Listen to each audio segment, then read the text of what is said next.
भागवत में कथा आती है कि कृष्ण बलराम और उनके सब गोप बालक गाय चराने जाते थे वन में। तो एक बार वो सब गए और उन्होंने जो अपना ब्रेकफास्ट था वो स्किप कर डाला जल्दी जल्दी में, क्यों नहीं लिया ब्रेकफास्ट। तो वो जब गए तो सुबह का टाइम ख़त्म हुआ, फिर उनको बहुत ही भूख लगी। तो सब गोप बाल आए कृष्ण बलराम के पास, प्रभु आप तो कितने महान हैं, आप तो बड़े बड़े असुरों का संहार करते हैं। तो अभी असुरों का संहार करने का अभी तो ज़रूरत नहीं, लेकिन हमारे भूख का संहार करने का बहुत ज़रूरत है।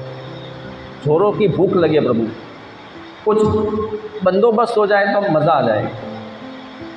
तो कृष्ण बलराम ने कहा बंदोबस्त हो जाएगा, इधर नज़दीक में ही यज्ञ हो रहा है। जैसे यज्ञ क्या है एक्चुअल में वो भगवान समझाते हैं, ये सब लीलाओं के द्वारा हमको मैसेज देते हैं। तो उन्होंने बोला कि यहाँ पे जो ब्राह्मण है वो स्वर्ग इत्यादि बड़े बड़े लोगों प्राप्त करने के लिए आंगिरस नाम का यज्ञ कर रहे हैं, बहुत ज़बरदस्त। वहाँ पे जाओ, वहाँ से कुछ ले आओ, खाते हैं मिलकर। लेकिन एक आपको एक वो देता हूँ सजेशन कि वहाँ पर जाकर कृष्ण बलराम का नाम मत लेना। क्यों भाई? भगवान का नाम लेने से तो हम भी कहीं पे जाते हैं, भाई हरे कृष्णा इस्कॉन से आए हैं, जन्माष्टमी है, रथ यात्रा है, थोड़ा बुक्स लीजिए, थोड़ा सा दान, कोई भी दे देता है। तो भगवान के भाई हमारा नाम मत लेना, क्योंकि हम लोग कैसे हैं, क्षत्रिय वैश्य के कुल से संबंधित है कृष्ण बलराम, और ये लोग तो ब्राह्मण हैं, और ये लोग वैष्णव नहीं है। मेन पॉइंट ये है कि वो लोग भक्त नहीं है, वो लोग कृष्ण बलराम, भगवान कहते हैं कि वो लोग कृष्ण बलराम के नाम के प्रति आकृष्ट नहीं है, वो नाम भी नहीं ले पाते हैं। तो इसलिए वहाँ पे जाओ, लेकिन हमारा नाम मत लेना। तो बोला ठीक है जाते हैं। तो गोपाल गए, वहाँ पे यज्ञ हो रहा था और वो ब्राह्मणों के पास गए और वहाँ पे जाकर दंडवत प्रणाम किया ब्राह्मणों को, और फिर याचना की और नाम भी बोल दिया कि भाई इधर ही है, भूख लगी है, कृष्ण बलराम सब साथ में मिलकर खाएंगे, दे दो कुछ। तो उन्होंने देखने की बात ये है कि वहाँ पे वर्णन है कि उन्होंने जवाब भी नहीं दिया, बात करने से ही मना कर दिया। एक तरफ यज्ञ हो रहा है और एक तरफ साक्षात कृष्ण बलराम उसके पास गोप बालकों को बेचते कि भाई कुछ खाने का दे दो। तो वो यज्ञ किस काम का है? कहने का तात्पर्य ये है कि हमारे जो भी कार्य है वो यज्ञ हो या हमारा नियत कर्म हो, वो कृष्ण की प्रसन्नता के लिए है तो वो यज्ञ है, और वो कृष्ण की प्रसन्नता के लिए तो यज्ञ भी यज्ञ नहीं है। तो बहुत प्रयास किया लेकिन कुछ मिला नहीं। तो वो लोग निराश होके आ गए कि प्रभु गड़बड़ हो गई, कुछ मिला नहीं खाने पीने का कुछ भी, और निराश हो गए। तो ये भी एक बहुत ही अच्छा संदेश है। जब गोप बाल आए कृष्ण बलराम के पास, बोले कि प्रभु ब्राह्मणों ने तो कुछ दिया नहीं, बहुत ही निराशा हो गई, दुख हुआ, कुछ मिला नहीं, भूख लगी है। तो भगवान अनंत कोटि ब्रह्मांड के मालिक ने ऐसा अनुभव किया कि मेरा इंसल्ट हुआ है, मैं भगवान हूँ और वो लोग मुझे देने के लिए मना कर रहे हैं, चलो अभी मैं सुदर्शन चक्र निकालता हूँ। ऐसा किया। जैसे वो इंद्र ने तो क्या हुआ, वो हम जानते हैं गोवर्धन लीला में बहुत ही गुस्सा हो गया, पूरा बारिश बरसा दी और पूरा वृंदावन तहस नहस कर दिया। लेकिन भगवान कितने महान है, भगवान हंसने लगे, बोला कोई बात नहीं।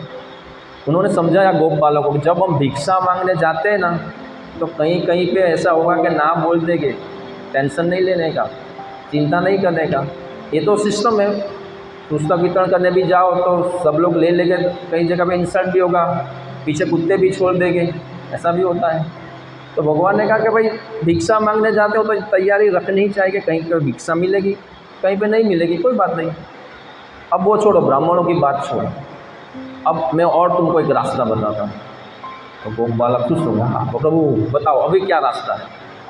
तो बोला कि अभी ब्राह्मण की पत्नियों के पास जाओ, वो लोग महान भक्त हैं, उनको जाकर जो बोलना है बोलो, कृष्ण बलराम को भूख लगी है बोल दो बिंदास, और जाओ, फिर देखो क्या होता है। तो गोप बालक बोला ठीक है अभी जाते हैं, उनके पास जाते हैं, ये ट्राई भी कर लेते हैं। तो जैसे ही ब्राह्मण पत्नी के पास वो गए और कृष्ण बलराम का नाम सुना, हो वो लोग तो बोले कि हम कितने दिनों से हम सोच रहे थे कि भगवान का दर्शन कब होगा, कहाँ है हमारे भगवान, हमको जल्दी से उनका दर्शन करना। उनका कृष्ण बलराम नाम सुनकर वो लोग ऐसा एक्साइट हो गए कि बस हमको देखना है भगवान का है, जल्दी सब क्या चाहिए आपको सब कुछ दे देते हैं। पूरा पैकिंग करने लगे, सब नाश्ता प्रसाद जो भी है पैक करने लगे। और जैसे ही गए, रुको, वहाँ पे उसके पति, उसके पुत्र, उसके ससुर सब लोग नहीं जाने का है, फिर भी सब बंधन तोड़ के चले गए। तो वहाँ पे प्रभुपाद लिखते हैं कैसी होनी चाहिए कृष्ण भक्ति। ये जो बंधन है वो लड़ने नहीं चाहिए। सर्वधर्मान परित्यज्य माम एकम शरणं व्रज अहम काम सर्व पापेभ्यो मोक्षयिष्यामि मा शुचः। तो ऐसे ज़बरदस्त तरीके से वो लोग सब कुछ छोड़ छाड़ कर, सब लोगों का विरोध होता है, होने दो जो होता है होने दो, हम तो जाएंगे भगवान के पास। और दौड़ कर चले गए सब ब्राह्मण पत्नियाँ भगवान को देने के लिए। और कृष्ण बलराम को देखा, हाँ क्या सौंदर्य है, कितने अच्छे वस्त्र। और वो सुबह से निकले थे तो वो सब धूल उड़ती है तो उनके बालों पे, और वो सौंदर्य भगवान का, हाँ वो सौंदर्य देखकर मंत्र मुग्ध हो गए कि ये भगवान का सौंदर्य। तो भगवान को सब कुछ दिया और भगवान ने बोला कि अभी आप जाओ, वो लोग राह देख रहे हो आपकी। तो ब्राह्मण पत्नी और बोला प्रभु आप कैसे हो, हम इतना सब कुछ विरोध सहन करके वहाँ पे झगड़ा वगड़ा करके आए, अभी हम किस मुंह से वहाँ पे जाएंगे वापस। आप सोचो तो अभी हमको जाने का ही नहीं है, छोड़ो ना, वो लोग आपको कुछ देने के लिए अभी हम क्यों जाए वहाँ पे। तो कृष्ण बलराम ने कहा नहीं आपको जाना तो पड़ेगा, वो लोग आपके राह देख रहे हैं, आप टेंशन मत लो। क्यों टेंशन मत लो, क्योंकि आपने मुझे संतुष्ट कर दिया है, भगवान संतुष्ट हो गए वो ब्राह्मण पत्नियों की सेवा से, उनके प्रसाद से, उनके सेवा भाव, उनके प्रेम से पूरे संतुष्ट। तो भगवान ने कहा जब हम संतुष्ट हो गए हैं तो वो लोग विरोध नहीं करेंगे, वो लोग भी संतुष्ट हो जाएंगे। देखो तो ज़बरदस्त है ये मैसेज भी ज़बरदस्त है।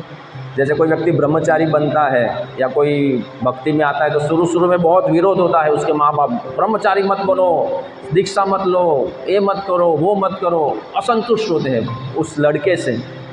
लेकिन वो जब शुद्ध भक्ति में आगे बढ़ता है, शुद्ध भक्त बनता है, वो कृष्ण को संतुष्ट कर देता है। भगवान कहते हैं कि ईश्वर सर्वभूतानां हृदय से अर्जुन तिष्ठति, ब्राह्मण सर्वभूतानि यंत्रारूढ़ानि माया, में उसके हृदय में भी विराजमान हूँ। तो मैं जब यहाँ पर संतुष्ट हो रहा हूँ तो वहाँ पे भी वो लोग भी संतुष्ट हो जाएंगे, देखो कोई प्रॉब्लम नहीं। और जब ब्राह्मण पत्नियाँ जब वापस जाते तो सच में ऐसा होता है, वो लोग पश्चाताप करते कि हमारी गलती हो गई, कृष्ण बलराम खुद हमारे पास वो बालकों को भेजकर प्रसाद मांगने, खाना मांगने के लिए आए, और एक हम कैसे बेकार आदमी है, ये हमारा क्या मतलब ऐसे हमारे बड़े बड़े ब्राह्मण तत्वों का। तो उनको पश्चाताप हुआ, रियल में पश्चाताप हुआ, वर्णन है। तो कैसा हुआ, तो घर में एक व्यक्ति भक्त बनता है तो उसका, अगर वो व्यक्ति सच में भक्त बनता है तो उसका इफेक्ट पूरे घर पे पड़ता है, पूरी सोसाइटी में पड़ता है, उसका प्रभाव सभी जगह पे फैलता है। प्रभुपाद अकेले फॉरेन गए और वहाँ पे कितने हज़ारों लाखों लोगों को भी भक्त बना दिया, एक प्रभुपाद और कोई नहीं था। तो भगवान जब किसी व्यक्ति से, किसी भक्त से संतुष्ट होते हैं तो उसका प्रभाव वो भगवान की कृपा से सबके ऊपर पड़ता है। लेकिन मेन पॉइंट है कि वो भक्ति में वो दृढ़ता आनी चाहिए, भगवान संतुष्ट होने चाहिए हमारी भक्ति से, हमारे व्यवहार से, हमारी साधना से, हमारे सेवा भाव से, वो भगवान संतुष्ट होने चाहिए। मेन पॉइंट ये है। अगर हम अपने आप को बॉडी ही समझते रहे कि बॉडी भाव में रहते हैं और हमारी स्वरूप अवस्था ही हम नहीं जानते हैं, तो भगवान से आदान प्रदान कैसा होगा। भगवान से आदान प्रदान जो है वो शरीर से परे है। जैसे वहाँ पे वर्णन है कि ब्राह्मण पत्नियों में से एक तो नहीं जा पाई थी, और आकर जब ब्राह्मण सबने वर्णन किया कृष्ण बलराम का, तो उसने उसका उसी समय देह त्याग हो गया। इतना विरह, इतना प्रेम कृष्ण के लिए, शरीर त्याग हो गया। उनको इतना वो लगा, उसका उतना तीव्र विरह वेदना हुई। तो ऐसा स्टेज कब आएगा। हम तो अभी ये बॉडी में ही पड़े हुए हैं, उससे बाहर ही नहीं निकल पाते।